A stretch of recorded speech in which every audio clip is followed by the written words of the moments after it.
quiser compartilhar, tá, Carla? Clara, desculpa. Oi, beleza. Vou deixar já, então, a tela aqui. Eu faço a apresentação e você inicia. Tá ótimo.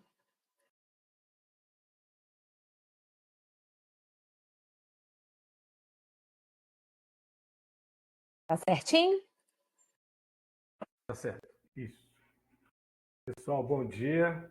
Vamos dar início, então, a mais um SIG de Toxicologia Clínico.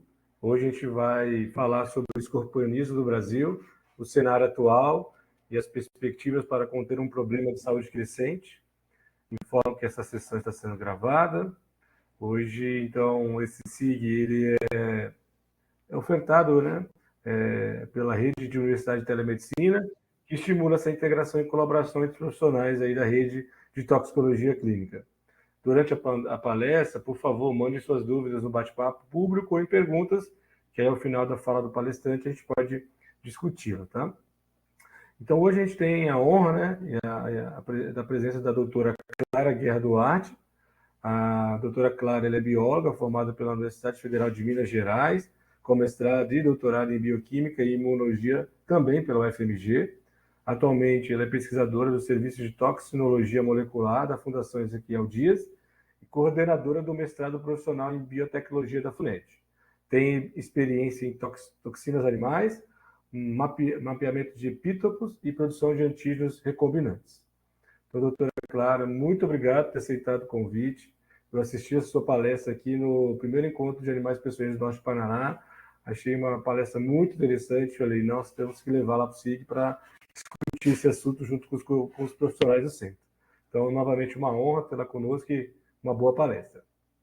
Muito obrigada, Camilo. Agradeço imensamente o convite. Para mim é muito honroso, né, poder falar para profissionais, tá aqui podendo divulgar um pouco do trabalho que a gente tem desenvolvido aqui na FUNED. Bom, então, né, como o Camilo já apresentou, hoje eu vou falar um pouco sobre um trabalho que a gente desenvolveu aqui a respeito do escorpionismo no Brasil, né, que eu acho que é um problema que a gente já vem enfrentando, que vocês devem ter consciência da gravidade das proporções que ele vem tomando, né? Então, só para contextualizar um pouco, né, como que esse estudo começou, em 2007, quando eu defendi meu mestrado, foi acerca de propostas, né, para desenvolvimento de antiveneno contra o escorpionismo. Estudei um pouco sobre o caso, sobre a epidemiologia, como era o cenário, e a figura que a gente tinha era mais ou menos essa, né? Então, era um problema, né, de acidentes bem localizado no Sudeste e Nordeste, com destaque ali para Minas Gerais e Bahia. Então, você tinha um problema que já era conhecido, já era tradicional. E quando foi em 2017, né, 10 anos depois, eu já estava aqui na Fundação Ezequiel Dias, eu e um aluno, a gente falou, vamos olhar esses dados, né? 2007 foi o primeiro ano que o Sinan, né, o Tabnet do SUS, onde ele disponibiliza esses dados de acidentes com animais peçonhentos, ele foi reformulado. Então, falei assim, vamos ver como é que esse cenário caminhou nesses últimos 10 anos, né? E aí a gente olhou para os acidentes com serpente, os acidentes com aranha tinham aumentado um pouquinho, já chamou atenção, mas quando a gente olhou para os números do escorpião, foi muito assustador constatar que a gente tinha passado ali de um número de 36 mil acidentes por ano em 2007 para mais de 100 mil acidentes em 2017. Então, falei, não, esse dado deve estar errado, né? A gente sempre acha que é um erro do aluno, do estagiário. Falei, não, vamos olhar de novo. Mas o que a gente viu foi um cenário assustador, não só em termos do aumento do número de acidentes, mas também em termos de distribuição. Então, um problema que era mais ou menos localizado e conhecido, ele estava se espalhando de norte a sul do Brasil e de leste a oeste em 2017. Isso levou a gente então a se perguntar o que está acontecendo, né? O que mudou nesses últimos tempos para levar esse cenário tão discrepante, né, do que a gente vinha acompanhando nos últimos tempos. Mas, ao mesmo tempo, né, a gente tem que o Brasil ele é um país tropical que sofre com diversas doenças tropicais, das que a gente chama de doenças tropicais negligenciadas, né, reconhecidas pela OMS. O escorpionismo não é uma delas. Então, apesar de ter chamado atenção esse número, para a gente entender, será que esse problema realmente é relevante frente a outras tantas mazelas que a gente sofre, né? E aí a gente comparou o aumento no número de outras doenças tropicais negligenciadas que são de notificação compulsória no Sinan também. Então, a gente estava comparando os dados depositados numa mesma plataforma e quando a gente foi olhar, a gente viu que também o escorpionismo ele estava aumentando numa taxa superior a essas outras doenças, né? Inclusive aos acidentes ofídicos, né? Que foram considerados em 2017 pela OMS como doença tropical negligenciada prioritária, né? Então, isso referendou a nossa preocupação de que realmente era um caso que merecesse atenção. E esses dados, né, o último dado que a gente olhou nessa análise foi de 2019, e atualizando, então, para agora 2023, né, os dados foram recentemente atualizados no Sinan, a gente já ultrapassou a marca de 200 mil casos de escorpionismo por ano, né? Então, não só o problema piorou muito, né, de 2007 para 2017, mas ele segue piorando, né? E para tentar um pouco entender o que está acontecendo, a gente foi olhar então no detalhe quem estava sendo afetado por esses acidentes, quais seriam as espécies responsáveis por ele e o que a gente tem feito para resolver esse problema, né? Isso gerou então um artigo que a gente publicou ano passado na PLOS Neglected, né, que é uma revista conceituada da área, mas eu trouxe hoje também mais algumas outras informações para a gente pensar a respeito do que a gente pode, do que é esse cenário do escorpionismo no Brasil hoje em dia, né? Bom, então começando por quem está sendo afetado por essa condição, né? A gente plotou então os dados, né, de 2007 a 2020, né? Considerando o número de acidentes mensal nas diferentes regiões do país, né? Então, o gráfico que a gente obteve foi esse aqui. A gente tem, de fato, né, que Nordeste e Sudeste são as regiões tradicionalmente mais acometidas, mas chama atenção que o Centro-Oeste e o Sul tiveram um crescimento expressivo, principalmente a partir de 2017. Né? E atualizando os números para 2023 em relação a esse último número de 2020, a gente tem que aumentou ainda mais. Então, o Centro-Oeste aumentou ainda 62% e o Sul 72% em relação aos números de 2020. Depois dessa tragédia, né, do Rio Grande do Sul, a gente já tem relatos também, né, que com o transbordamento das águas, a gente sabe que os escorpiões, eles muitas vezes se alojam nos esgotos, né? Com esse extravasamento, a gente tem uma tendência de ter um cenário ainda pior, né? Esse ano de 2024. E a gente notou também que existe essa sazonalidade, né? Então, quando a gente olha principalmente para o sul e sudeste, a gente tem uma variação ao longo do ano, que é uma tendência que a gente não vê tanto para a região norte, né? Mas tudo isso mostrou que a gente está aumentando o número de casos, mas será que a gente está aumentando de fato a incidência em alguns estados, né? Porque a gente tem que levar em consideração a diferença populacional que a gente tem nos diferentes estados do Brasil. Né? E aí, pegando aqui a média nacional do aumento do número de casos e plotando isso por estado, chama atenção alguns estados, principalmente do Centro-Oeste, em que a gente tem um aumento muito acima da média nacional. Alguns estados do Nordeste, aqueles mais ao norte, mais ao centro, né, não tanto do litoral Nordeste tradicional, que era onde a gente tinha anteriormente, né, a maior número de casos concentrado. Então, a gente, mais uma vez, demonstra esse espalhamento do número de casos. E o Rio Grande do Sul, já em 2019, estava demonstrando esse aumento, né? Então, preocupando a gente que estados e regiões não tradicionalmente afetados pelo escorpionismo agora passam, então, a apresentar um cenário com tendência de alta, né? E olhando, então, para a demografia dessa população que vem sendo afetada, a gente tem alguns recortes também que vale a pena destacar. Bom, a gente tem, né, na pirâmide etária, digamos assim, né, a proporção dos acidentes em 2007 e em 2019, a gente tem uma alteração muito sutil, né, que mais ou menos segue uma tendência da pirâmide demográfica do Brasil, dessa transição demográfica que a gente tem, na qual a gente tem um aumento no número de idosos, então que a gente aumenta também a proporção de acidentes nessa faixa etária e uma diminuição dos mais novos. Então, a gente mostra que o escorpionismo, ele afeta indistinguidamente, né, a população, ele segue mais ou menos a proporção das faixas etárias que existe na nossa população, e em termos de, né, do gênero, a gente tem que, do sexo, né, biológico, a pessoa é mais ou menos 50-50, né? Então, não existe aquela diferenciação que a gente vê muito para os acidentes ofídicos, na quais os homens são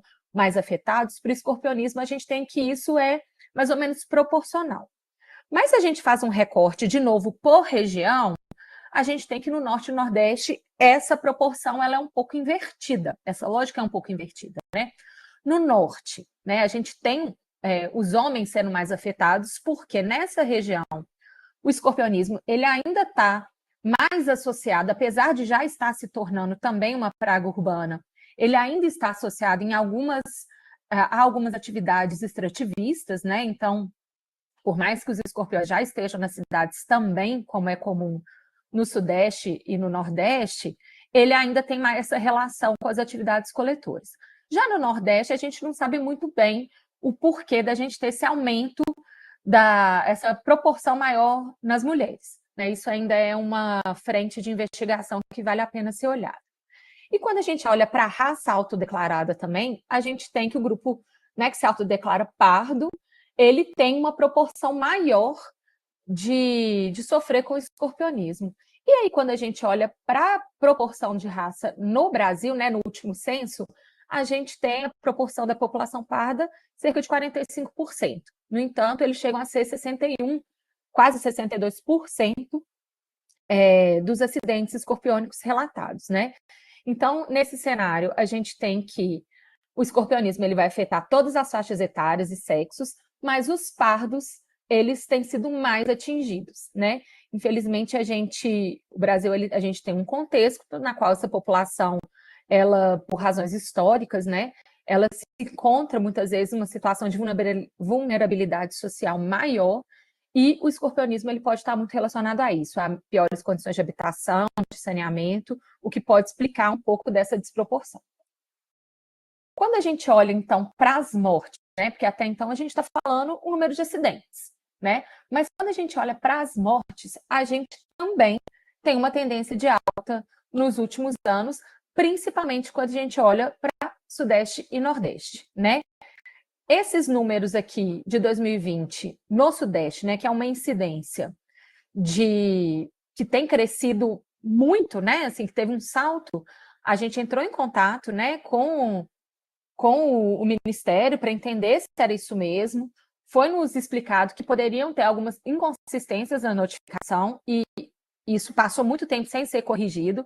A gente olhou para esse número recentemente e, de fato, esse número que está aqui em cerca de 80 mortes, né, no ano de 2020, ela caiu para cerca de 40 e poucas, né, mas em 2023 esse número já avança novamente, né? Então, a gente já tem esse crescimento no Nordeste, principalmente, do número de mortes já em 2023, né?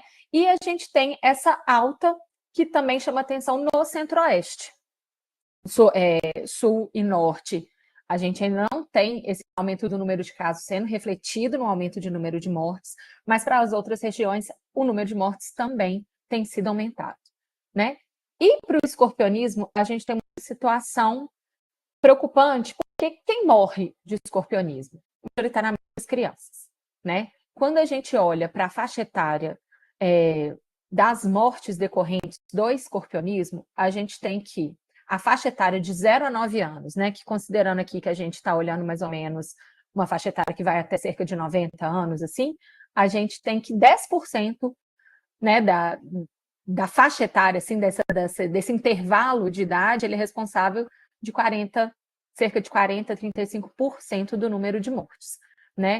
E isso é noticiado frequentemente, né? Vira notícia muito facilmente, porque é muito trágico você ter a vida de uma criança, geralmente crianças abaixo de 7 anos, são as mais frágeis, né, ao escorpionismo. Isso, então, acaba sendo amplamente noticiado porque são crianças que muitas vezes estão brincando dentro de casa ou estão dormindo, né? Teve um caso essa semana na região centro-oeste, que foi trocar a fralda da criança e o escorpião estava na fralda. Então, é um cenário muito triste, né? Pensando até na questão não apenas, né, moral, mas na questão até econômica, né? Quando a gente tem mortalidade infantil, isso é uma perda muito grande em termos de força de trabalho, em termos de futuro mesmo de todas essas crianças que perdem suas vidas. E chama atenção que essa morte não está mais só localizada em São Paulo, Bahia, Minas Gerais, mas ela já começa a aparecer também na região do Centro-Oeste, né? Já em 2024, a gente tem o mesmo cenário, a gente tem as mesmas notícias que se repetem, né, ano a ano. Então, não apenas também agora Norte e Nordeste, mas em Goiás, a gente tem em São Paulo, isso não muda, né? A gente tem, ano a ano, a gente tem esse cenário se repetindo, né, em São Paulo, no Sudeste, e concentrado em crianças, né, 1 ano, 6 anos, 10 meses. Muitas vezes ocorre também da criança não vir a óbito, mas ficar hospitalizada, ficar depois com sequelas desse envenenamento, mas é importante chamar a atenção que não é impossível também a gente ter jovens, muitas vezes saudáveis, também virem a óbito pelo escorpionismo. Apesar das crianças serem um grupo mais vulnerável proporcionalmente, existe também a mortalidade em adultos, né?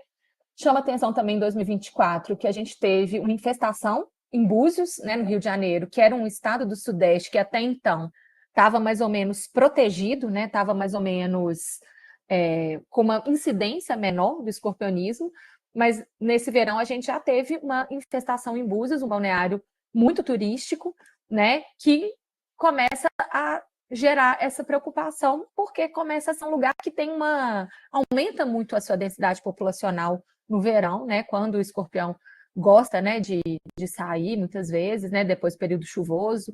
Então, são pontos para a gente chamar atenção também que aconteceu nesse ano de 2024, né? E quando a gente vai pensar, poxa, mas por que essas crianças morrem, né? Por que uma vítima de escorpionismo, a gente sabe que tem um grande número de casos que são brandos, mas ainda assim, mesmo com os antivenenos disponíveis, a gente tem uma estrutura definida para esse tratamento. Por que a gente ainda tem uma mortalidade que cresce ano a ano decorrente do escorpionismo, né?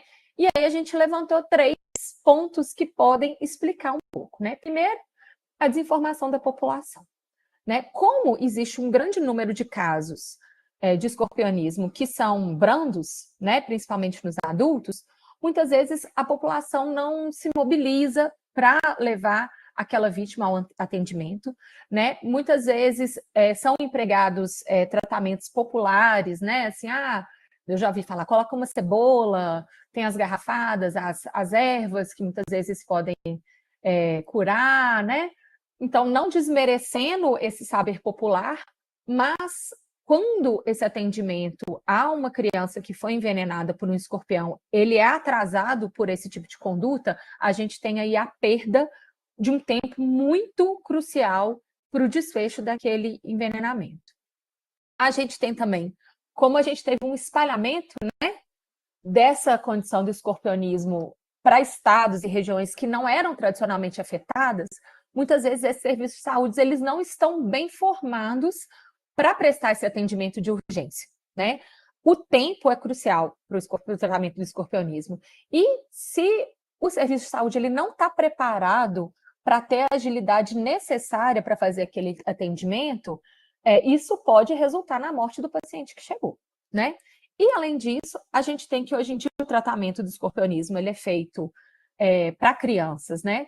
Basicamente com antiveneno, mas esse antiveneno, ele é escasso, então a nossa produção aqui na FUNED, ele é um dos órgãos produtores de antiveneno, a FUNED, o Butantan, o Instituto Butantan e o Instituto Vital Brasil, no Rio de Janeiro, são os responsáveis por essa produção. O Butantan passou por uma mudança na sua produção, né, na qualificação das suas fábricas, acho que 2015. Então, a FUNED e o Vital Brasil supriram essa distribuição nessa época, e logo depois que o Butantan retomou, a FUNED e o Vital Brasil pararam para fazer a adequação de suas fábricas.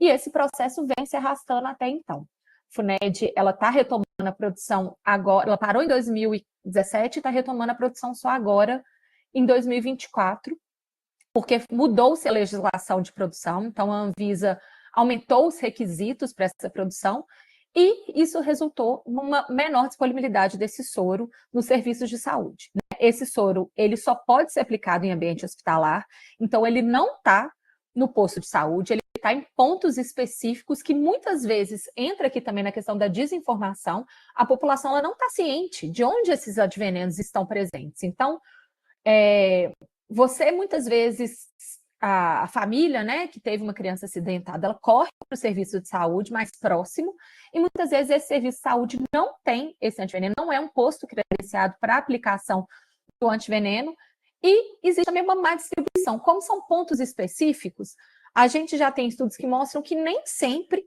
esses centros específicos de aplicação do soro, eles estão mais próximos dos lugares onde os acidentes estão acontecendo. Então, tudo isso faz com que haja um atraso no atendimento, e o tempo para o tratamento é fundamental, né?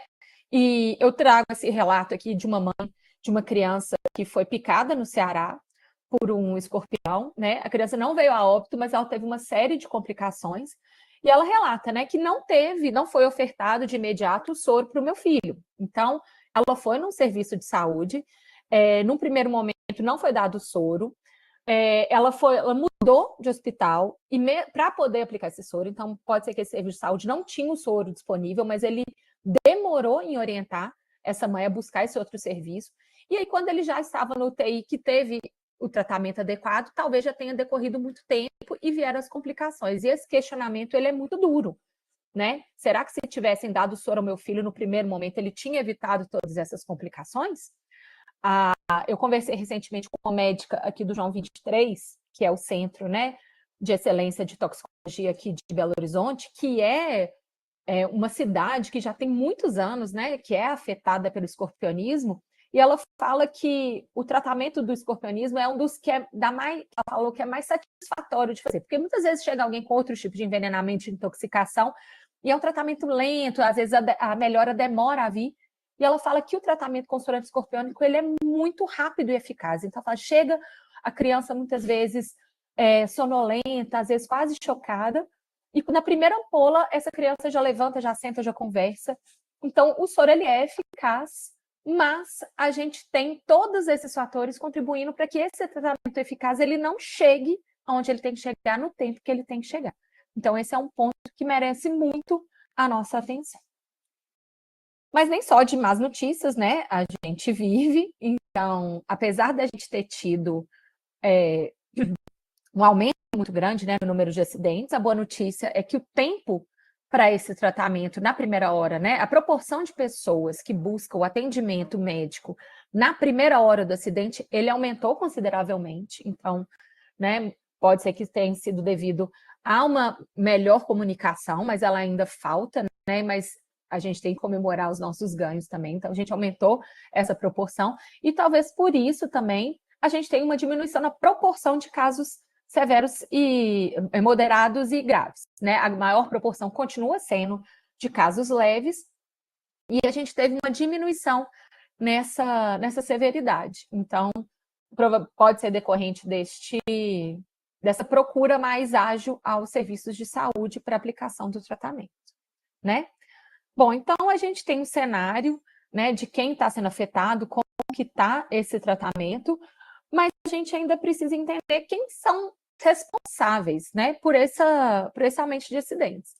E a gente tem no Brasil a infelicidade de ter o Titius cerulatus, conhecido como escorpião amarelo, como a principal espécie causadora de acidentes no Brasil. E por que é uma infelicidade? Porque essa é uma espécie extremamente tóxica, das espécies mais tóxicas que a gente tem em descrição, e ele tem uma série de características que colabora para que essa situação do escorpionismo se agrave, né? Então, primeiramente, o Titius cerulatus, ele tem um alto potencial reprodutivo porque ele se reproduz por partenogênese. O que isso quer dizer?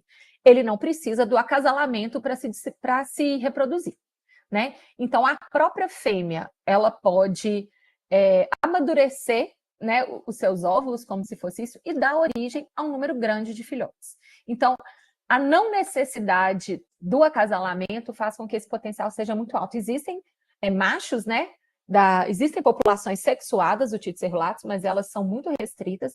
A maior parte do que a gente vê nas cidades é a reprodução por partenogênese. Então, isso faz com que aumente muito o número de indivíduos nas cidades, né? Ele é uma espécie altamente adaptável, né? Então ele se adapta muito bem a diferentes condições ambientais. Obviamente, ele não é um escorpião que nasceu dentro da cidade, mas ele se adaptou muito bem às cidades. Então isso faz com que ele seja uma praga urbana. Então ele começa a existir em locais onde a gente tem uma densidade populacional muito alta, né? Então ele é sinantrópico, ele vive bem no ambiente urbano, como eu disse, perto das pessoas. Então, ao contrário de algumas outras espécies que são mais que têm mais requisitos naturais para viver, então são espécies que, uma vez que você desmata o ambiente onde elas vivem, elas não conseguem sobreviver no ambiente humanizado. O cerulatus, ele não tem muitos problemas quanto a isso. Ele é muito resistente. A gente tem um estudo do grupo do professor Evangelos Kalapotakis que demonstrou que um Tite cerulatus sem comida por 400 dias, ele ainda assim consegue sobreviver. E após 200 dias de privação alimentar, ele ainda consegue se reproduzir. Então, ele é praticamente, é muito difícil você ter uma condição ambiental desfavorável para esse animal, né? E, para além disso tudo, para além dessa resistência, então ele se reproduz muito eficientemente, então ele consegue produzir um grande número de indivíduos, ele não precisa de muita coisa para viver, né? Ele não precisa de comida, ele não precisa de abrigo, ele fica ali e sobrevive bem por muito tempo, e além disso, ele é um dos venenos mais tóxicos que a gente tem descrição. Então, ele tem neurotoxinas do tipo alfa e do tipo beta. A gente tem que os escorpiões do norte da África, que é uma outra região muito acometida pelo escorpionismo, eles têm primariamente toxinas do tipo alfa. No México, que é uma outra região muito acometida pelo escorpionismo, são escorpiões que têm basicamente toxinas do tipo beta, e o cerulatus tem as duas, que faz o veneno dele extremamente tóxico e difícil de ser controlado, né? Então, para além disso, ele é nativo, digamos assim, de Belo Horizonte, né? Então, a descrição da espécie ela foi feita aqui em Belo Horizonte. Então, Minas Gerais é tida como berço do Tite cerulatus, que nas expedições, né, dos tropeiros, né, ele foi já reportado e já nas primeiras cidades mineiras que foram estabelecidas, ele já começou a conviver. Então, ele é muito bem estabelecido aqui em Belo Horizonte, em outras cidades mineiras, mas como eu mostrei lá no começo, a gente tem esse cenário do escorpionismo se alastrando por todo o Brasil. Então, a gente tem escorpionismo causado por Tite cerulatus no Pará, no Rio Grande do Sul. Então, inicialmente, casos isolados, muitas vezes, desse escorpião que é transportado junto com bens alimentícios. Então, a gente tem que esse transporte, né? No Brasil, ele é feito por caminhão, então a gente tem esses animais sendo transportados junto com essa carga de alimentos, né? E muitas vezes isso pode causar acidentes isolados, mas devido a todas essas características de adaptabilidade dele, uma vez que esse animal transportado, ele consegue criar uma comunidade, ele não precisa de outro indivíduo para se reproduzir, um indivíduo sozinho consegue se reproduzir, ele pode criar uma comunidade estável nessas regiões e assim ir se proliferando indefinidamente. E a gente já tem também até na Argentina, né, acidentes com Tite cerulatus também. Então, ele é um pouco imparável, assim, a gente não tem conseguido frear essa dispersão desse animal para os outros estados, né? A gente já tem que no Paraná, né, recentemente, como o Camilo disse, teve um encontro e já é tido que já é mapeado que no Paraná a gente já tem os cerulatus muito bem, comunidades muito bem estabelecidas, né, nos esgotos, e uma vez que ele está no esgoto, é muito difícil da gente conseguir tirar ele de lá, né? Mas não é só ele que a gente tem no Brasil, né? É importante a gente ter em mente que ele é um dos principais responsáveis, ele é o mais tóxico, ele é muitas vezes o principal causador dos óbitos, mas ele não está sozinho, né? Para além dele, a gente tem várias espécies distribuídas ao longo de todo o território que podem estar sendo responsáveis por acidentes, né? Tradicionalmente, a gente tem, além dos cerulatus, O Títios obscuros, no norte do país, esse escorpião preto de maior tamanho, né, que é relatado no Pará, no Amazonas. A gente tem o Títios stigmurus, que é também um escorpião amarelo, que coexiste com o cerrulatus no Nordeste, e a gente tem o Títios baiensis, que era muito prevalente em São Paulo e vem sendo progressivamente substituído pelo cerrulatus. Essas são as espécies que o Ministério da Saúde normalmente preconiza como sendo aqueles de interesse médico. Porém, chama atenção que aqui no Centro-Oeste, onde a gente tem tido um aumento muito grande no número de casos, a gente tem outras espécies, né, como o Títios confluens e o Títios fasciolatus, que estão nessas regiões, e estudos, né, de laboratório mostram que eles têm uma toxicidade comparável ao cerrulatus e ao stigmurus, né? Então, o confluens, ele tem casos de óbito relacionado a eles já na Argentina também. Então, são espécies que vale a pena a gente prestar atenção em como elas estão se comportando nessa adaptação delas ao ambiente. O Títios costatus também, que está aqui mais para o sul do país e na região costeira, né, como o próprio nome diz, ele tende a ser um pouco menos tóxico, mas a gente já tem relatos de infestação de domicílios com esse escorpião, né, em Santa Catarina, no Paraná. Então, também é uma espécie adaptada às cidades. Quando a gente vai para o norte, a gente tem, além do Títios obscuros, né, o Títios metuendus e o Títios silvestre, sendo o metuendus principal responsável pelos acidentes na cidade de Manaus, né? E além deles, a gente tem também o Títios strandi e Títios apiacas, nessas regiões que já foram relatados casos de hospitalização devido a esse acidente com esses animais. Então, não é desprezível a toxicidade deles também, ainda que menos grave do que o cerrulatus, são animais que estão causando acidentes graves e que estão se espalhando e estão se urbanizando com o desmatamento, né? Chama atenção também que na região norte, esses escorpiões, né, o obscuros, o strandi, metuendos, silvestres e apiacas, eles têm sintomas que se diferem um pouco dos sintomas causados pelos cerrulatus, né? E os stigmurus e esses outros escorpiões aqui, mas que a gente conhece melhor, né? Os sintomas. Eles têm sintomas de choque elétrico, né? Uma sensação de choque elétrico e outros sintomas neurológicos que se diferem. E o que a gente tem de relato é que o antiveneno que é produzido contra o veneno do Títios cerrulatus, ele não é muito eficaz em reverter a situação desses escorpiões. Então, cabe o questionamento de será que a gente vai precisar, com a expansão do escorpionismo, repensar também o tratamento que é feito, né? Então, a gente tem esse cenário que não, a gente tem os cerrulatus, que por si só já é um grande problema, mas a gente tem uma série de outras espécies também capazes de causar acidentes fatais, né? Bom, então a gente tem esse cenário, mas o que a gente tem feito para resolver, né? Então, como eu disse, o antiveneno, ele é a primeira linha de tratamento, ele é eficaz, né? Ele, uma vez disponível, ele consegue reverter a maioria dos sintomas, na maior parte dos casos, né? Mas o antiveneno, ele é utilizado, né, para o tratamento da maior parte dos acidentes com animais peçonhentos, seja com serpente, com aranha, com escorpião. Ele é um produto que foi criado lá, né, no final dos anos 1800, o Albert Calmette e o Vital Brasil, né, um cientista brasileiro que demonstrou que existe uma especificidade, né, ou seja, cada veneno precisa do seu antiveneno específico, e a produção do antiveneno, ela se dá, né? Então, a gente tem os venenos, né, contra os quais a gente deseja ter a proteção. Esse veneno, então, é inoculado em cavalos ou outro animal de grande porte. Aqui no Brasil, a gente usa primariamente são os cavalos, né?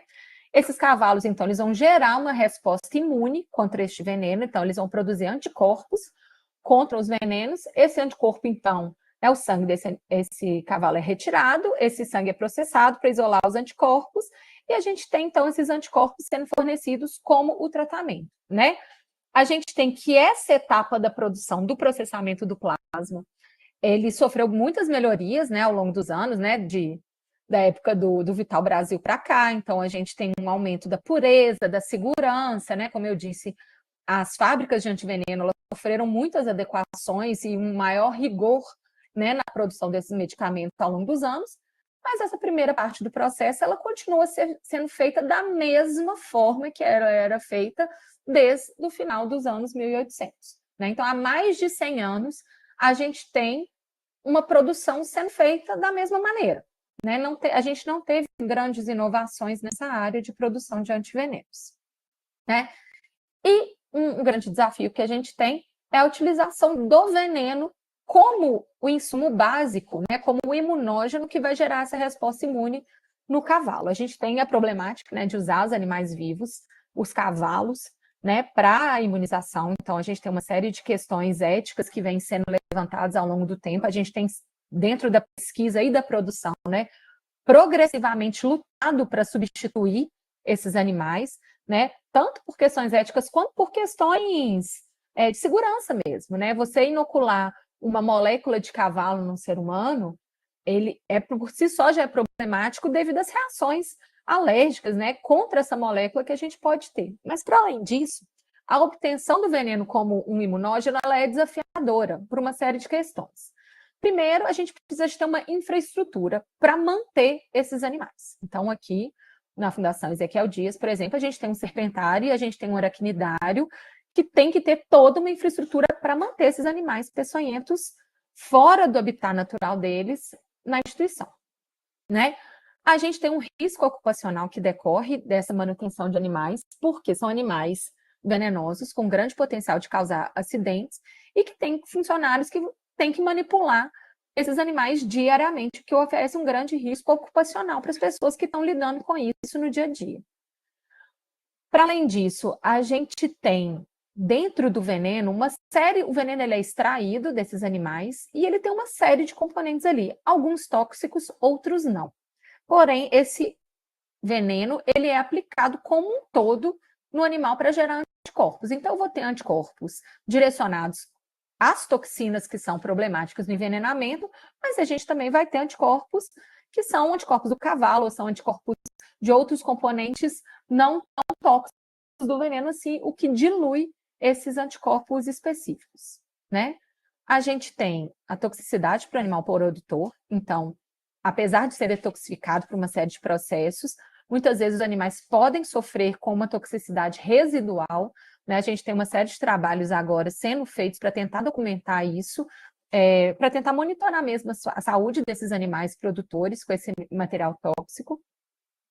O veneno, ele é um produto biológico que ele está sujeito a variabilidade de acordo com os animais. Então, de acordo com a dieta, a gente já tem isso também bem estudado, de acordo com a dieta, de acordo com a idade do animal, de acordo com temperatura, umidade, tudo isso pode influenciar na composição do veneno. E essa composição do veneno variável, uma vez que ela é inoculada no cavalo, também ela vai gerar uma resposta que também é variável. Então, isso dificulta que se tenha a padronização lote a lote dos antivenenos produzidos.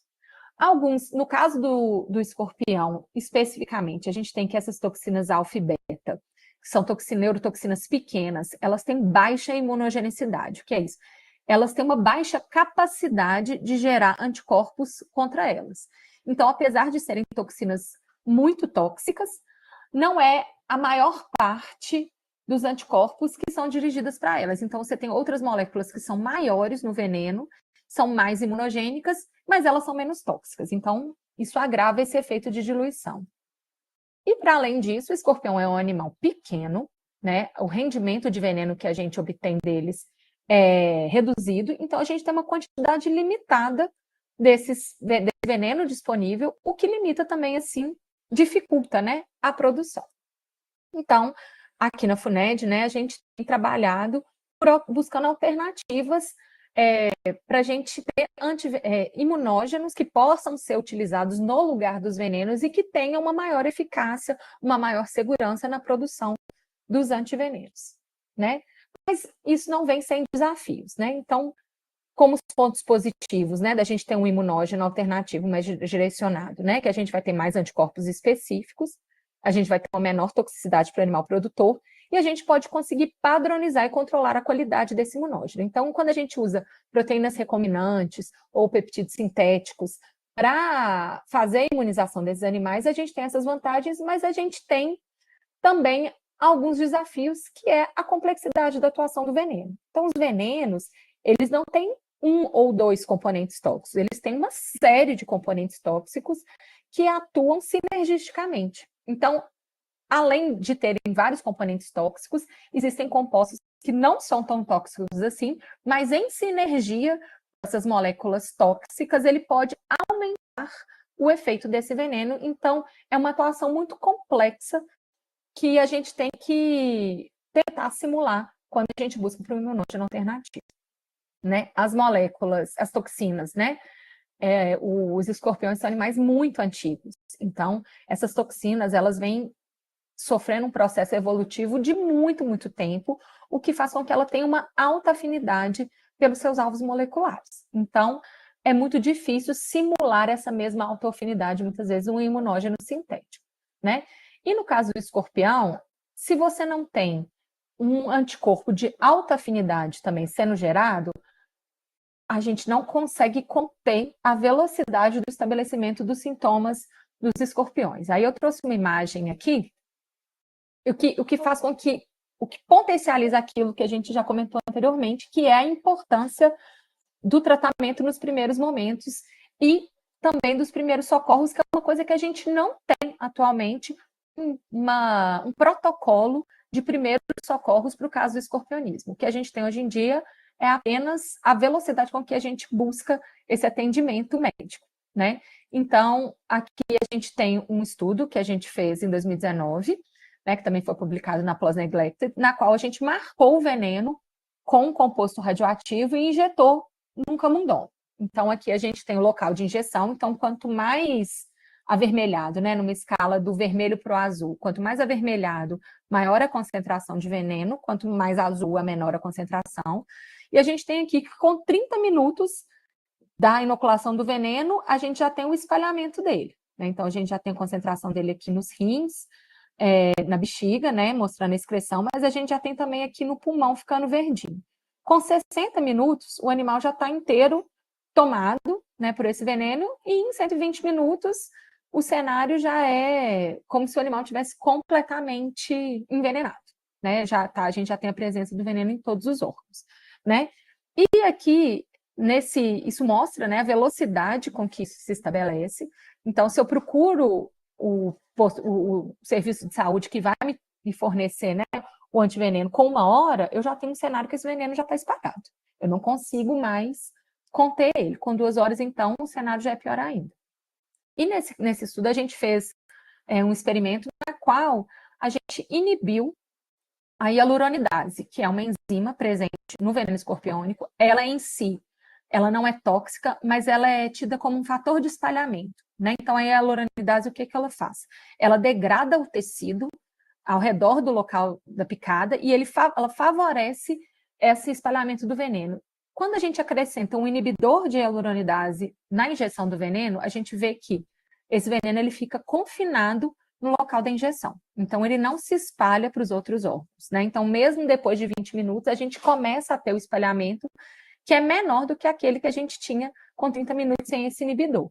Então, esse inibidor da hialuronidase, ele pode ser um possível alvo de desenvolvimento de primeiros socorros, que é uma linha de tratamento que hoje em dia a gente não tem para o escorpionismo. Né? Então, como que a gente pode melhorar o tratamento desses acidentes? Né? Isso é uma coisa que a gente ainda tem que fazer. Né? Então, como eu disse, a gente pode melhorar a qualidade dos antivenenos, apesar deles serem eficazes. Né? A gente sabe que as toxinas principais, é um estudo que a gente tem desenvolvido aqui, as principais toxinas, aquelas que são as responsáveis pela maior parte dos sintomas, elas não são...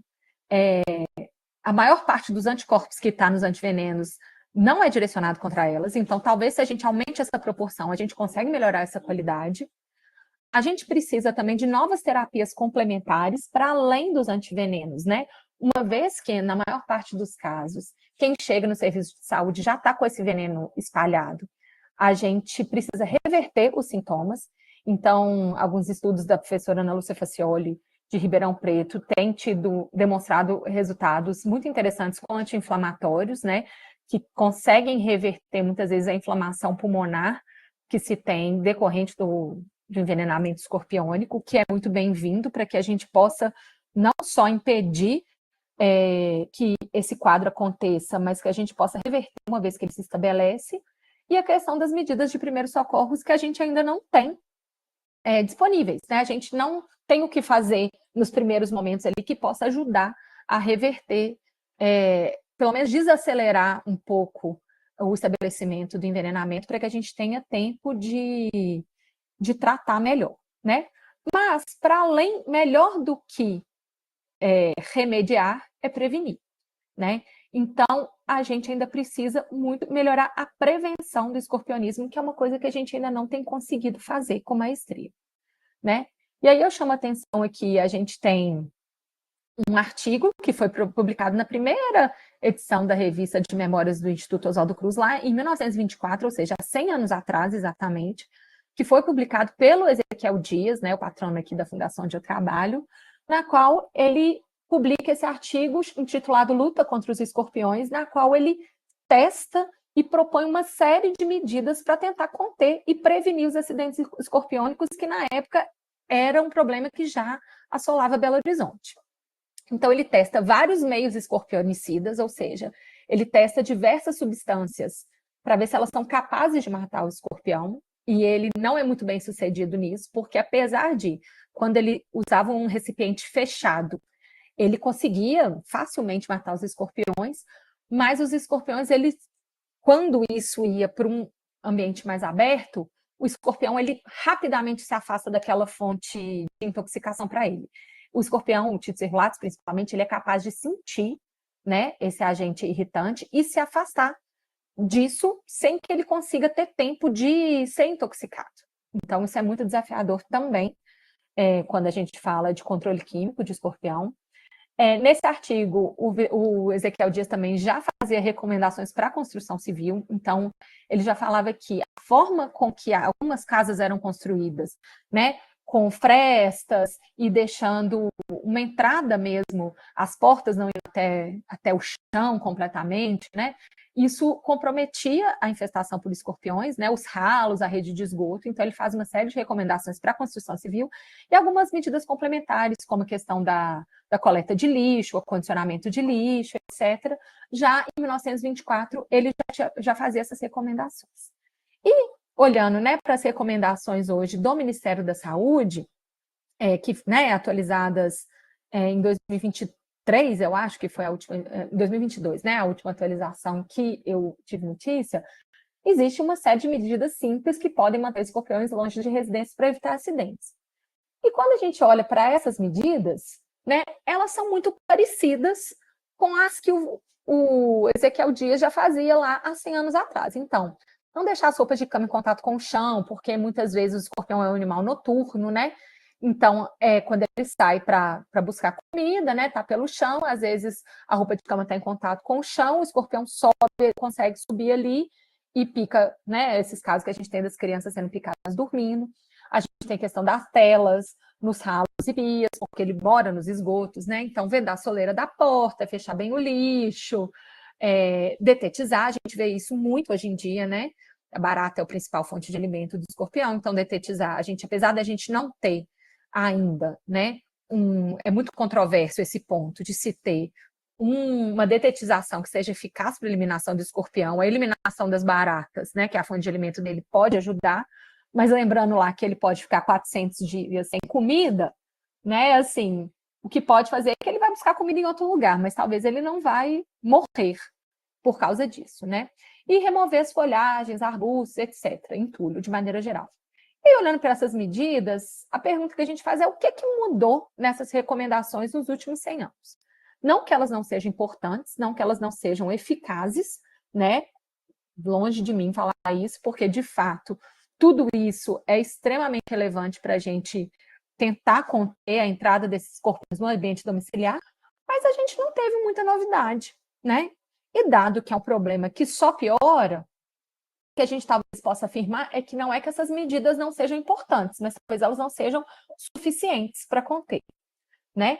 E aí, o Dr. Cláudio Maurício, né, do Vital Brasil, ele me apresentou esse artigo desse pesquisador, que ele coloca o escorpionismo como um wicked problem. Wicked problem, que a gente pode traduzir como problema perverso, né, é uma teoria de dois sociólogos, né, lá da década de 70, que eles classificam que alguns problemas sociais, como, né, a questão da desigualdade, as mudanças climáticas, a sustentabilidade, são problemas perversos porque são problemas que eles não são resolvidos da maneira tradicional, que a gente tem um problema e uma solução, né? Então, nesse artigo do Hamilton de Carvalho, ele propõe que o escorpionismo seja incluído nessa teoria dos problemas perversos, por quê? É um problema que muitas vezes ele se encontra na interseção de vários problemas, ou seja, ele por si só é um problema, mas ele se encontra, ele é agravado por uma série de outros problemas. Então, a gente tem aqui as mudanças climáticas, o desmatamento, a questão da moradia, o ocupamento urbano desordenado, tudo isso contribui para a piora do escorpionismo, porque tudo isso faz com que os seres humanos estejam cada vez mais em contato com esses animais, né? Então, por isso, você não tem uma solução simples ou óbvia. Então, você eliminar o escorpião não é só matar o escorpião. A gente tem que lidar com uma série de outras questões sociais que, se não forem propriamente olhadas, não vai ser fácil resolver esse problema de uma forma simples, né? Então, por ser multifatorial, existe uma resistência à resolução, porque não vai ser uma, não vai ser duas, não vão ser poucas medidas. A gente vai ter que ter uma ampla frente de luta para que a gente tenha uma resolução desse problema, e pode ser que ele talvez nunca chegue, né? O que a gente vai ter uma mitigação, a gente vai ter uma contenção e talvez a gente nunca chegue a uma resolução, né? Então, tendo isso em vista, quanto mais recursos eu tiver para resolver esse problema, melhor. Então, pensando em todo esse cenário que a gente colocou, que a gente estudou e que a gente pensou, a gente propôs uma série de frentes para ação para a gente tentar, pelo menos, conter esse problema crescente. O primeiro deles, né, que é evidente, saneamento básico, coleta de lixo, é o mínimo, né, que a gente tem que ter não só para o escorpionismo, mas para uma série de outras doenças. A gente teve, né, um ano de dengue muito forte no Brasil, né, outras arboviroses aparecendo, sem contar outros problemas decorrentes da falta de saneamento básico, que resolvendo, né, a gente resolve não só o problema do escorpionismo, mas como uma série de outros. A gente tem melhorado, né? Então, assim, se a gente olha aqui no censo, isso aqui são dados da PNAD contínua de 2022, a gente tem aumentado a rede de esgoto, a gente tem aumentado o número de domicílios que são atendidos por lixo coletado diretamente por serviços, né, serviços de limpeza, mas não tem sido suficiente. A gente ainda tem muitos domicílios que não são atendidos nesse contexto, né? As condições habitacionais, que o Ezequiel Dias já falava lá em 1924, né, que são essenciais. Então, as moradias, né, a gente tem as comunidades que são nos grandes centros urbanos, né, que são ocupações irregulares do espaço urbano. A gente precisa melhorar essas condições habitacionais, porque essas regiões, principalmente no Nordeste, a gente mapeou isso também, que a gente tem que a maior incidência do escorpionismo está nessas regiões nas quais as condições habitacionais são mais precárias. Então, além de todo, né, evidente benefício de você poder prover uma moradia digna para as pessoas, isso previne também uma série de doenças. A educação, né, assim, indiscutivelmente, ela é uma fonte de controle para o escorpionismo, desde a educação básica até o ensino superior, né? A gente viu na dengue, a gente vê isso muito, que as crianças, né, elas são multiplicadoras da informação dentro das casas delas, né? A gente tem a questão da dengue, por exemplo, né? Na escola do meu filho teve uma ação, eles doutrinam as crianças mesmo para não deixar água parada, chega em casa, ele fica igual uma sarna atrás da gente que não tem que tirar água do pratinho de flor. Então, as crianças, elas são capazes de entender essas medidas preventivas e elas são capazes de multiplicar isso dentro de casa. Mas, para além disso, o ensino superior, né, para lidar dos profissionais que estão diretamente lidando com os acidentes escorpiônicos, ela ainda é falha. A gente tem que, nos cursos de medicina, as horas que são dedicadas ao ensino da toxicologia, né, e dentro disso, a lidar com o acidente escorpiônico, ela é ínfima, né? E num país tropical como o Brasil, na qual esses acidentes eles são muito presentes, muitas vezes o aluno ele não está formado devidamente para lidar com isso, né? E o atendimento, no caso do escorpionismo especialmente, ele é fundamental e ele pode ser a diferença entre a vida e a morte de uma criança. A gente tem a questão da vigilância epidemiológica, então, assim, no Brasil a gente é privilegiado de ter o SINAM, né, de ter os acidentes escorpiônicos sendo de notificação compulsória, então a gente consegue acesso a um repositório muito importante de dados para poder gerar políticas públicas direcionadas, mas ela ainda não é, apesar dele ser muito bom, ainda não é perfeita. A gente tem no Paraná exemplos de uma vigilância epidemiológica de excelência que poderia ser replicada por outros estados, né, para poder saber, entender as dinâmicas e, assim, conseguir conter o avanço, né? O engajamento comunitário, né, está muito em voga atualmente essa questão da ciência popular, que é as medidas, né, o que a gente descobre na academia muitas vezes só vai ter uma aplicação efetiva se ela tiver o engajamento comunitário. Então, essa ação, essa ciência cidadã, na qual a gente pode formar líderes comunitários, principalmente nessas regiões de maior número de acidentes, para poder ajudar na vigilância, na educação, tudo isso é essencial, porque o poder público ele não consegue estar presente em todos os lugares para mitigar isso, né? Mas é indiscutível que as políticas públicas elas têm um papel fundamental, né? Sem elas, sem uma ação coordenada, a gente não vai ter também efetividade, né? E a gente tem um grande problema no Brasil, que é a manutenção dessas políticas públicas, né? A gente tem um caso, eu acho que é americano, em São Paulo, se eu não me engano, na qual, no final dos anos 90, eles publicaram um artigo com uma série de medidas e acompanhou por um tempo, mostrou que essas medidas foram eficazes na redução do escorpionismo, mas a gente olha para o número de acidentes lá, mais recentemente, continua aumentando, porque essas políticas não tiveram uma continuidade, né? Então, com a troca de gestão, muitas vezes o rival que assume não quer continuar aquilo que o seu antecessor fazia, então muitas coisas boas se perdem em questões mesquinhas dessa política que visa só antagonizar, né, os seus adversários políticos, né, sem guardar aquilo que deu certo. Questão do controle de pragas, né?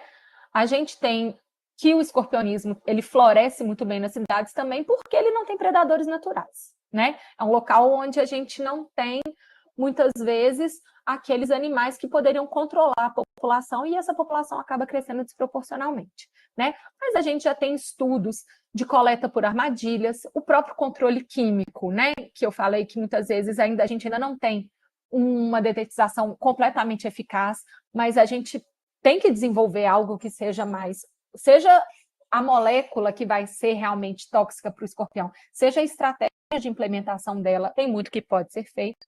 Controle biológico, controle genético, exemplo do que a gente tem feito pelo Aedes aegypti, né? O controle da expansão dessa população pela contaminação, pela estratégia da Wolbachia, né? Que é uma bactéria que afeta esse mosquito e impede a proliferação dele.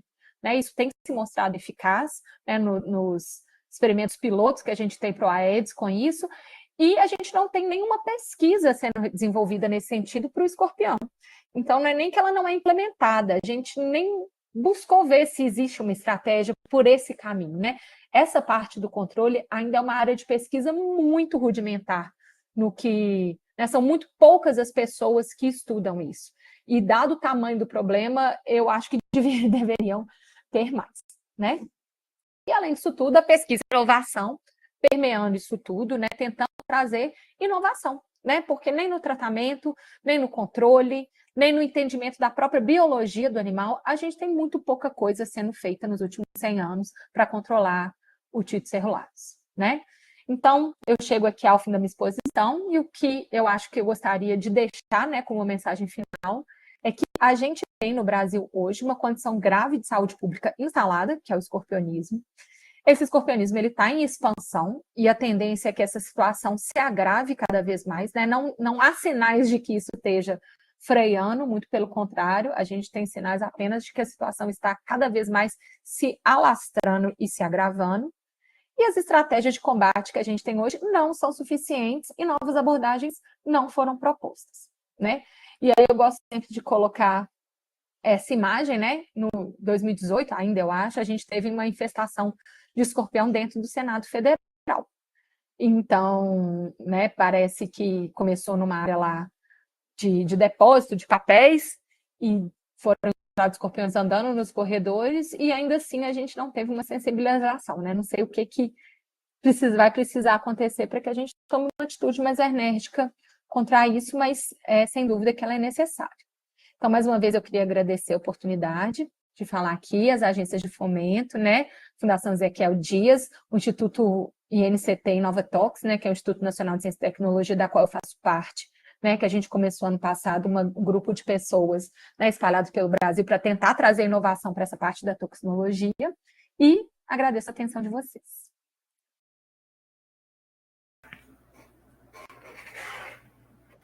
Clara, muito obrigado pela fala, excelente palestra. Né? Agradeço. Traz bastante reflexão, né? Há um momento de tristeza, né? A gente vê esse problema cada vez mais avançando, mas a gente também vê alguns pontos de esperança lá, pesquisa de novas tecnologias, experimentos que podem trazer soluções além do soro antiveneno propriamente dito, tá? Obrigada. Pode falar. Não, é só agradecer mesmo e eu sempre fico um pouco angustiada quando eu faço essa palestra no final, porque eu acho que eu relembro o problema todo e realmente é muito pouco que a gente tem feito, né? Assim, é um desafio muito grande, assim, é muita coisa e existem pessoas muito engajadas nessa área, mas ainda assim é um pouco desesperador ver a proporção das coisas, sabe? E é muito nítido o que você fala aqui no Paraná, né, na palestra do Dr. Emanuel Marques, que deu aqui. Sim. O estado do Paraná é o centro-norte do estado, né? Do centro para o norte, é onde tem os maiores números de casos de notificação de acidentes. Mas já é nítido e observado que a região centro-sul, região de Curitiba, que nem tinha a existência desse animal, já começa também a encontrar o animal e já começa a ter acidentes. Ou seja, só é uma questão de tempo, né? É isso, é você vendo a ameaça chegando e falar o que eu vou fazer para conter e não ter uma resposta, né? Assim, isso é difícil. Então, teve alguns comentários e também teve perguntas, né, durante sua fala, né? Então, assim, naquele momento que você falou lá, que no Norte, né, existem mais acidentes em homens que mulheres, e aqui no Nordeste se inverte, né? Tem mais mulheres que homens, né?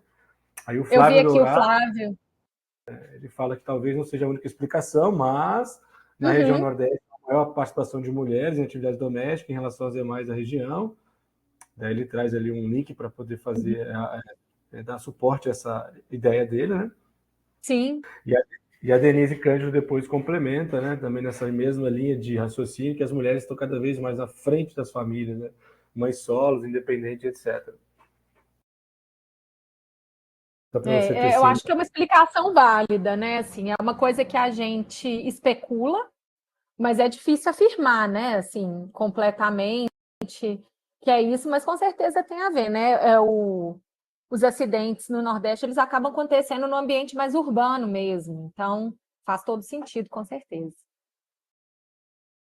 E aí o Flávio vai te perguntar aqui, né? Foi dito que a FUNED pretende retomar a produção de antivenenos este ano. Saberia me informar mais a respeito? Então, Flávio, a gente teve a inspeção da Anvisa tem 2 semanas. Foram encontrados alguns pontos para consertar, né? Assim, então, a gente tem, acho que são 15 dias para enviar um relatório demonstrando a resolução dessas questões, assim, mas são coisas aparentemente resolvíveis, digamos assim, né? Então, a perspectiva é que a gente tem uma resposta positiva da Anvisa, assim. Eu sei que já está tudo no ponto, assim. O que não está liberado ainda é a parte de processamento de abril mesmo, né? Mas, assim, as bolsas de plasma, os testes todos de validação pré-processamento já estão todos feitos. Então, assim que tiver o ok da Anvisa, inclusive o soro escorpiônico, eu acho que é o primeiro da fila já, assim, para ser processado. Então, assim que esses questionamentos forem respondidos, então a gente tem, né, a equipe lá da produção toda mobilizada, né, todo mundo, até no refeitório, a gente chega no refeitório, tem cartaz para todo lado, vamos retomar o soro, vamos retomar o soro. Então, realmente está todo mundo muito engajado aqui, né, assim, o pessoal da produção, assim, é um destaque especial, porque o pessoal acho que nem dorme, para tentar retomar isso o mais rápido possível. Então, dentro de 2 semanas, eu acho que a gente vai ter uma resposta mais definitiva da Anvisa, mas tudo indica que vai dar certo. A gente espera. O Flávio continua. Seria possível informar se há mais pesquisas sendo feitas na FUNED com as proteínas recombinantes para a produção de antivenenos? Então, a gente tem trabalhado muito nisso, né? Então, o nosso grupo aqui da FUNED, grupo professor Carlos Chaves, também da UFMG, a gente tem trabalhado muito com essas proteínas recombinantes, né? Então, assim, a gente tem uma para cerulato sendo testada, né? A gente teve alguns resultados interessantes para outros venenos também, para veneno de Loxoceles, veneno de coral, veneno de laqueses e algumas bótrops também. A gente está tudo isso em fase de desenvolvimento, né? Então, mas como eu disse, o veneno é um material muito complexo. Então, a gente conseguir simular essa complexidade numa proteína recombinante, a gente tem tentado diferentes estratégias. Né? Algumas mais bem-sucedidas que as outras, mas é um começo de caminho, né? A gente tem escassez, a gente tem dificuldade na obtenção de alguns venenos, né? O veneno loxocélico que tem aí no Paraná, e é também outro problema que tem aumentado, né? A gente está tendo mais casos aqui em Minas, né? Então, é outra Loxoceles, mas a gente tem o número de casos aumentando. E é um veneno muito difícil de ser obtido. A gente tem problema com as corais, que também tem um rendimento de veneno baixo, com a laquesis, né, que é a surucucu, que é uma serpente amazônica, que a gente tem muita dificuldade de manter ela nas condições aqui, né, do nosso serpentário. Então, tudo isso a gente tem tentado propor outras soluções, né? Mas é um caminho que ainda está no começo, é um caminho que a gente está investindo, né? Assim, a gente tem melhorado nossa estrutura aqui de recombinante, então recentemente, a gente adquiriu fermentadores maiores para a gente aumentar a escala dos nossos testes também, mas é um caminho, né? Ainda tem muitas etapas aí para serem percorridas. A Tassiana, Ciatox Santa Catarina, parabéns, doutora Clara, muito obrigada. A Luciana, bom dia, interessante que as doenças negligenciadas, acidentes por animais peçonhentos, estão neste contexto do Wicked Problems. É um conceito muito interessante, né? Quando eu vi pela primeira vez, o Dr. Cláudio Maurício falou sobre, a gente conversou depois um pouquinho sobre isso também, é um outro ponto angustiante, né? Porque, assim, mas ao mesmo tempo que são problemas que estão na interseção de vários problemas sociais, se você resolve uma questão social, por exemplo, a questão da moradia, você tem impacto nessas doenças todas. Então, assim, é um investimento, ao meu ver, que é conjunto. Então, assim, a gente não vai atacar a questão da dengue, a questão de escorpionismo, a questão, sei lá, de uma série de parasitoses que a gente tem. Se a gente vai resolvendo os problemas sociais individualmente, a gente já consegue ter um impacto amplo nessas questões, né? Então, eu acho que falta um pouco dessa visão na gestão, né, política, para poder ver que não é só não estou atacando só a desigualdade, não é só pobreza, é uma série de outras coisas que estão envolvidas também, né? A Denise dá parabéns, Clara, muito enriquecedora. A Luciana está na torcida aí para que a gente consiga liberar a FUNED para voltar a produzir. O Flávio fala que seguimos aqui no Ministério realizando capacitações para controle e identificações de escorpiões em áreas urbanas. É um grande desafio, mas os acidentes seguem aumentando e segue mesmo. Aqui a vivência pessoal nossa aqui é preocupante. Como foi dito, é preciso esforço conjunto, diversos atores em todas as esferas de gestão e populações. A Luciana diz que faltou a lógica do housing first, que saneamento foco de cuidado. Nossa, uma plateia muito qualificada, estou muito honrada com a presença de todos. A Denise coloca, lembrando também que estamos incluindo nessa capacitação de espécies diferentes causadoras de acidente. Achei muito interessante, só fala ali na região norte, né? Tem aquelas quatro espécies que o Ministério considera, né? Que eu acho que o soro anti-escorpiônico ele consegue neutralizar. E essas espécies também que tem talvez poucas incidências, mas o que acontece, né? O Dr. Welton Monteiro, né, lá de Manaus, ele foi muito incisivo numa fala dele, assim, ele tem gerado muita informação nesse sentido também, mostrando, olha, tudo bem, é menos tóxico que os cerrolatos, mas está causando acidente, está causando hospitalização e está aumentando também, né? Então, assim, tá, a proporção pode ser menor, mas está acontecendo e é aquela janela de ação, né? É um ponto que a gente consegue agir antes da gente ter um problema mais grave, né? E destacar, né, o trabalho do Flávio no Ministério, da Denise também lá no Butantan, fazendo a divulgação, a formação é essencial. Não é falta de pessoas qualificadas na área, né? Então, assim, a gente tem, mas é um problema muito grande, nós somos ainda poucos, eu acho, assim, né? A gente não consegue nada sozinho, a gente precisa realmente mobilizar mais pessoas em torno dessa questão. Né? Essa questão do norte, né, dos estudos, a gente fez um estudo aqui, piloto aqui na FUNED com o Obscuros, que é o veneno que a gente tinha, né? Eu conversei com o Dr. Welton, questão de coleta de espécimes lá para a gente testar, mas a gente vê que a reatividade é muito baixa mesmo, assim, in vitro, a reatividade do soro escorpiônico contra os cerulatos, contra as espécies amazônicas, realmente ela é muito aquém do que seria necessário, né? Então, a reatividade já é baixa, a neutralização, né, eu não tenho medo de dizer que com certeza é menor ainda. A gente está tentando, né? A questão do veneno é um limitante ainda para esses estudos, porque a gente não tem acesso, muitas vezes a gente precisa de parceria, né? A gente precisa das pessoas, a gente não faz nada sozinho. A Marcela, a Maria Baracate, parabéns, ótima palestra. O Flávio já falou sobre a questão do escorpião no norte,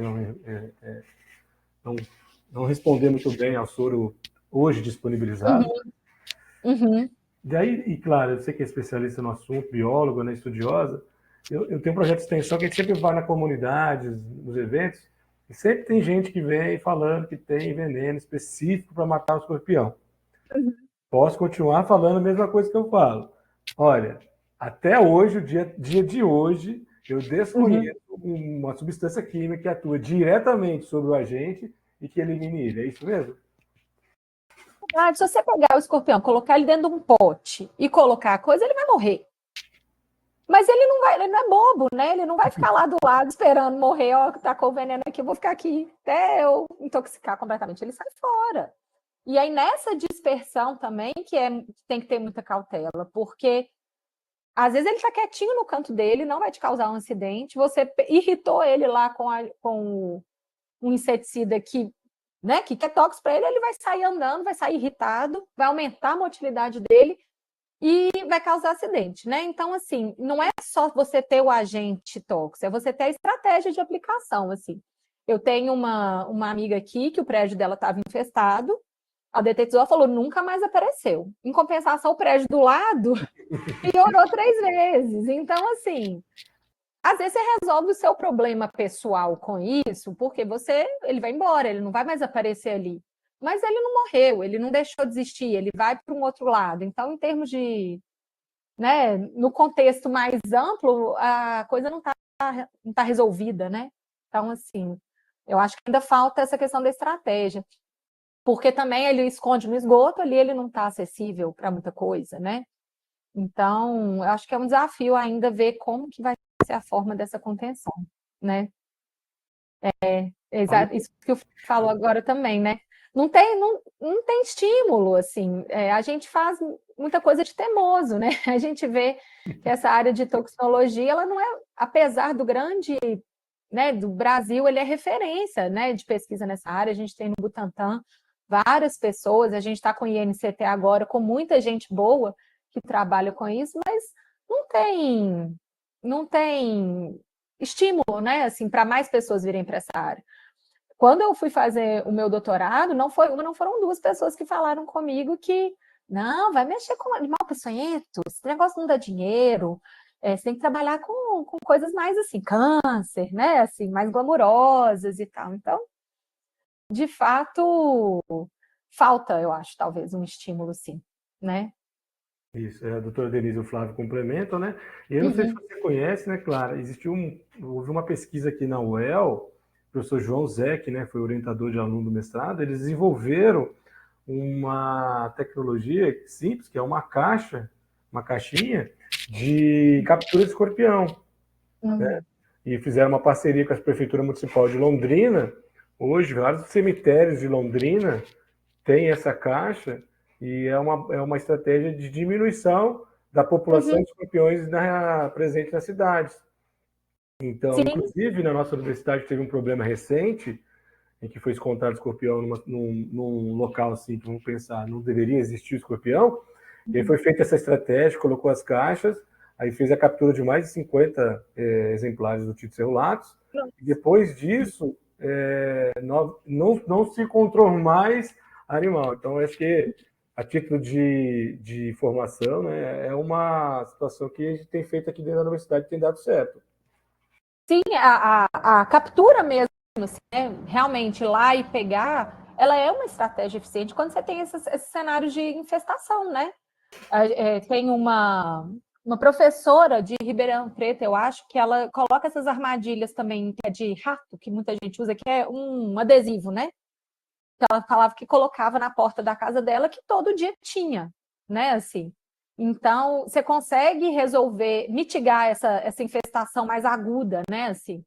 O problema é ele eliminar, eu acho que é um pouco irreal de pensar, né? Porque eu acho que a gente não consegue eliminar 100% mesmo, mas assim, mas a gente tem que se proteger, com certeza, como pode. Eu acho que essa coleta realmente ela é eficaz, ela resolve nesses casos, né?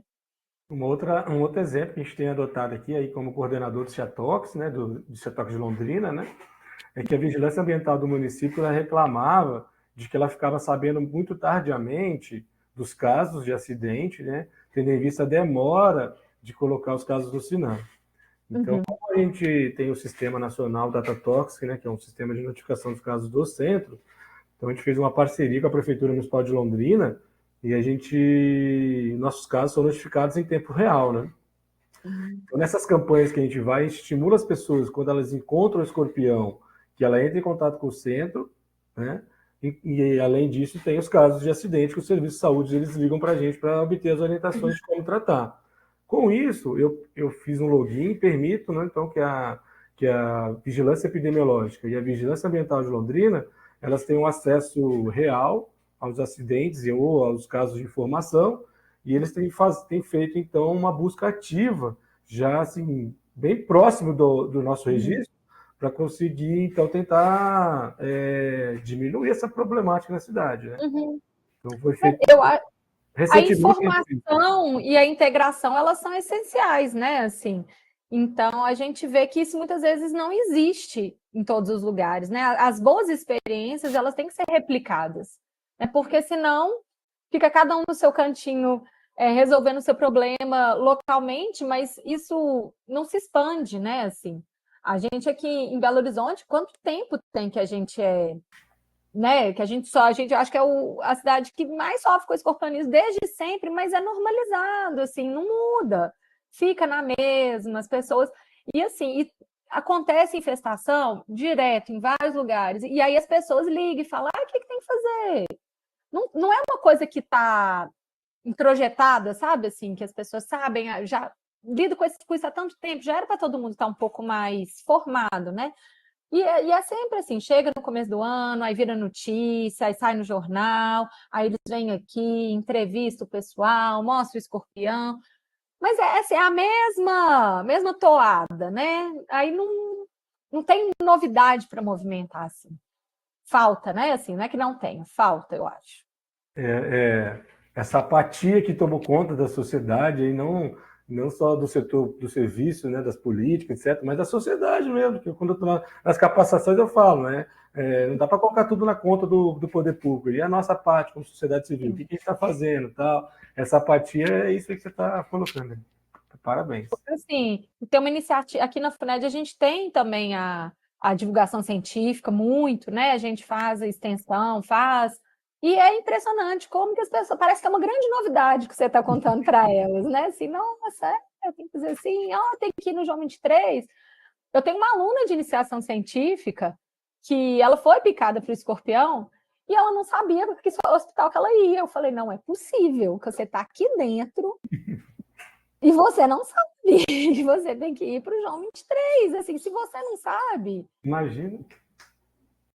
Então, assim, é complicado mesmo. Não é fácil. Ó, digo de experiência própria aqui. Nosso serviço também tem questões que a gente sofre aí no dia a dia. Uhum, Vamos ver. A Luciana está digitando aqui. Vamos ver o que ela. Mas relembrando que o João 23 é para os casos eleitos para soroterapia e extremos exato. etários. É o lugar onde você tem, né, mas se você precisar de um soro, você pode ir para o melhor hospital de Belo Horizonte, você não vai ser atendido, né? Assim, você não vai ser, se caso você venha precisar, não é a referência. As pessoas muitas vezes não sabem qual é a referência, né? Então, ainda que não vai ser todo mundo, de fato, como a Luciana bem lembrou, né? Não é todo mundo que vai tomar a soroterapia, mas você não ter em mente quem é a referência ali e o que você tem que fazer, eu acho que é complicado, né? E São Paulo fez um aplicativo, né? E hoje você tem hoje um mapa com os pontos onde você tem disponibilidade de soro, né? Agora o trabalho que tem que ser feito é a divulgação desse link, né? Que chega ao maior número de pessoas possível para que elas saibam, né? Para onde procurar. A gente tem aqui na região metropolitana cidades grandes, assim, que estão perto de BH, né? É região metropolitana, mas que tem um grande número de acidentes e não tem centro de referência, né? Então, é pouco ainda, eu acho, assim. É pouco disseminado, é pouco entendido, é pouco sabido, e se você procurar saber, você vai ter dificuldade de encontrar. Então, assim... Aí eu acho que o papel do Ciatox ele é fundamental aí, tendo em vista que eles acabam detendo essa informação, né? Sim. Tanto do trabalho diariamente, vai sabendo, e até É alguns ajudam, difícil né? fazer chegar na ponta, né? O Flávio falou aqui que em breve esperamos que ainda este ano teremos o novo protocolo de acidentes escorpiões em formato PCDT. Eu também espero, Flávio, eu estou na torcida, tá? E a Luciana fala que a avaliação inicial do primeiro serviço de saúde exatamente vale orientações de referência, o aplicativo é demais, aí tem os telefones, né? Do Ciatox de Minas Gerais, né? 3239-9308, 3224-4000 do Ciatox, e o Disque Intoxicação do 0800. Ciatox do Rio Grande do Norte, a escassez do soro dificulta a distribuição de amplos dos territórios, isso é uma discussão Com que tem que ser certeza. feita mesmo, né? Quanto mais na ponta o soro tiver, mais efetivo e mais adequado é o tratamento do paciente. E eu já vi relatos também que, assim, às vezes o lugar tem o soro, mas com o aumento do número de casos, tinha soro ontem. Chegou um paciente, tomou o soro, chegou no dia seguinte, você foi no lugar certo, é o lugar que tinha soro, mas a demanda aumentou. Então, a quantidade que muitas vezes é provida não atende, porque você não tem como prever, né? Assim, o número de acidentes vai chegar aí, e você tendo um recurso que é limitado, você tem que distribuir igualmente, você não vai dar em excesso, né?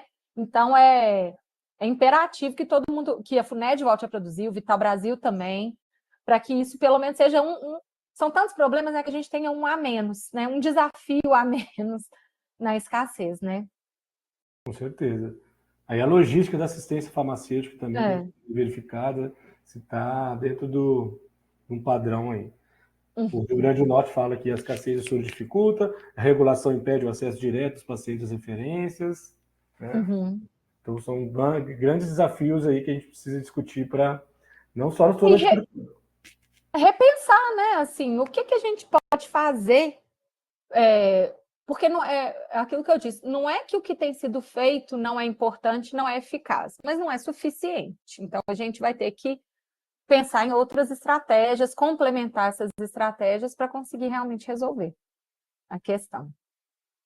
Vou finalizar aqui que o Ciatox Rio Grande do Norte está digitando, vou guardar eles, né, para a gente caminhar para o encerramento. Nesse sentido, o Ciatox apoia filtrando os casos e direcionando de forma assertiva. Excelente. É isso O mesmo. papel que os Ciatox eles fazem, né? Ele é primordial, né? Que é onde você consegue realmente manejar dentro do cenário da problemática toda, da escassez, da desinformação, quem é o amparo que tem, né? É quem consegue realmente fazer alguma coisa para ajudar. de fato são assim. E é o que eu falei, não é uma área que está todo mundo querendo trabalhar, não é uma área glamourosa, né? Então, assim, todo mundo que está envolvido, de fato, está muito de parabéns mesmo, assim, por estar fazendo, por estar tentando, né? Fazer alguma coisa a respeito. Eu, Flávio, finaliza aí. Ótima palestra, doutora Clara. Parabéns à Abracite, né? Obrigada, gente. E conseguir continuar tocando SIG aí, toxicologia. Então, a gente vai se aproximando aqui do nosso encerramento, do dia da aula de hoje. Muito bom, a doutora Clara trouxe bastante informação. Acho que aquele Wicked Problem lá, que você falou aqui no encontro de animais presentes no nosso canal, eu falei, poxa vida, é isso aí mesmo. Há uma sacada muito interessante e que a gente precisa adotar, tá? Muito obrigada, agradeço demais, assim, uma discussão de alto nível, né? Então, assim, obrigada pela oportunidade de verdade. Eu que agradeço e para não perder o sotaque mineiro, né? A gente, no dia 2 de agosto, né? Lembrando, a nossa SIG volta aí no dia 2 de agosto, a gente vai ter condutas terapêuticas na intoxicação por metanol, e o doutor Adebalde Andrade Filho, né, coordenador do CIATOX de Minas Gerais, ele vai estar com a gente aqui, tá? Então, Ai, ótimo. o Vou pessoal participar. falando aqui, né? Que o pessoal está parabenizando, a toxicologia é pouco valorizada, Denise, parabéns, a Tox do Rio Grande do Norte também excelente. A Luciana Reis, ó, vale ressaltar o grupo de WhatsApp de autoajuda dos chats da discussão de casos, né? Nós temos um grupo nacional do grupo de emergência do Ciatox, e ali a gente vai jogando lá e as informações, e vários especialistas ali colaboram frequentemente com a gente, principalmente a indicação de animal peçonhento, né? Quem não é biólogo de formação tem essa qualificação técnica, né? E ter pessoas ali que podem ajudar, né? Então, é essencial para melhor atendimento para o paciente. Sim, com certeza. Doutora Clara, então, muito obrigado novamente. Excelente final de Eu semana que para você. agradeço.